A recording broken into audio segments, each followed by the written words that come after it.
go. We're all good. Hey, folks, Uncle Jay, I am here with Adam Kokesh. You're one of the founders of IVAW? No, that's not right. I'm one of the relative latecomers, actually. Latecomers. I didn't get out of the military until end of 2006. Right on.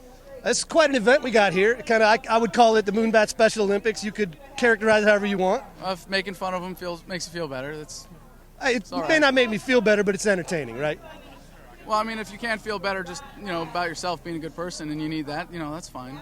I can appreciate that. I'm cool with my karma, dude. Trust me. My karma and me are getting along great. All right. So now you guys got quite the setup here. You got a particular message for the folks today. 6 years, Iraq War. Hit me. Yeah, what you got? Well, actually, John and I are in total agreement in this one. John Lilia, This Ain't Hell, absolutely. who's filming this, right? We're calling this Operation Not Change because Obama's plan for Iraq, compared to what Bush was negotiating with the SOFA and his plans for drawdown, is obviously not changed. Right. Having a surge in Afghanistan. Well, no, he had it 3 months, dude.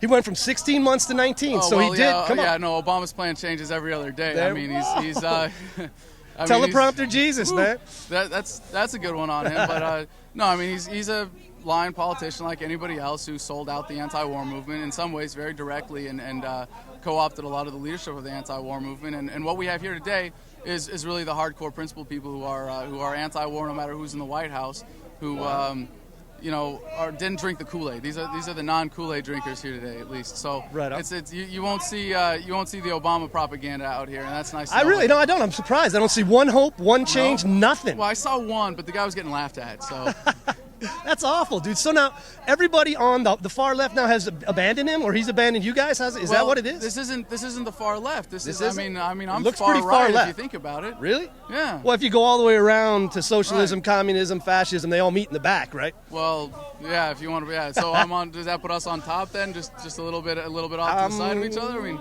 I'm kind of doubting it, but we're next to each other right now. That's good. I think a lot of those the labels that we put on people too are just one of the things that further serve to divide us, so that we are more easily manipulated by the men behind the curtain and the powers that really run this country. So, they don't seem to be behind the curtain. They seem to be in that big Capitol building down the road, dude. Well, then there's the Federal Reserve too. That's really behind all of the corporate powers that, as Thomas Jefferson would predicted would spring up around a central bank. But the people here are the ones that are really principled, that want to see an end to these criminal occupations. And what we're saying with this is that the fundamental concept of our foreign policy of maintaining the empire of exploitation has not changed. And John actually agrees with me on all of that. I don't know if he agrees with you so much as he thinks it's entertaining that you're down on Obama at this point. I think that's probably a little closer. Were you paying attention, man? I was never up on Obama before the election. Well, I got to be honest. I wasn't paying attention. Trust me. I endorsed one candidate. Hold on. Kucinich? Ron Paul. Ron Paul, right on. The Revolution. Absolutely. That's true. Excuse me. John is correct. I had to retract it when I found out he was a sellout former CIA agent who really had no interest in anything other than building his own name recognition.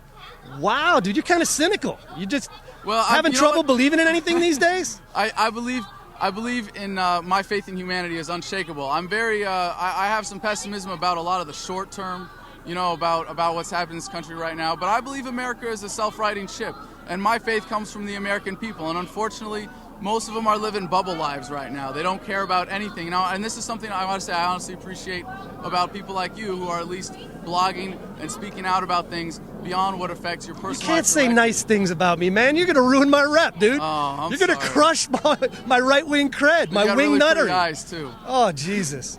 All right, dude. But seriously, that most of the American people, and you know this from the corruption on Capitol Hill, they're not paying enough attention to elect people that even really represent them.